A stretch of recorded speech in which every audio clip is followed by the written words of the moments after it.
have with us right now a young man who was an intern in the White House, for President Clinton, as a matter of fact.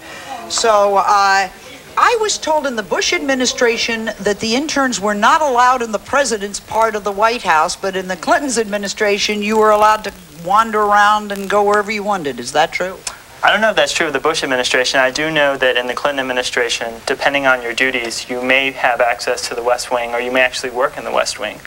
Is there a ton, was there and is there a ton of gossip that goes on in these intern classes? Actually, I think the group tends to be pretty professional.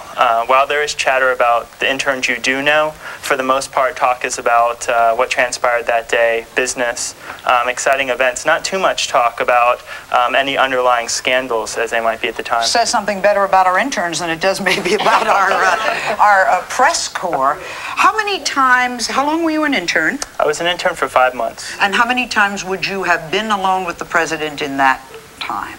Never.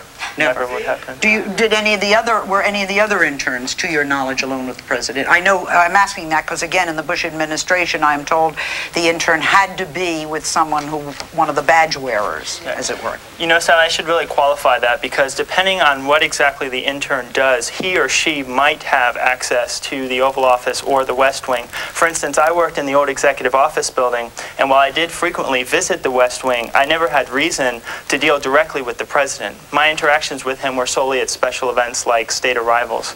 Would you let your young daughter go to Washington and hang around the White House, the Clinton White House? Absolutely. Okay. Well, yes. Final word. In his book, Blind Ambition, he was White House counsel, and he had never been alone with President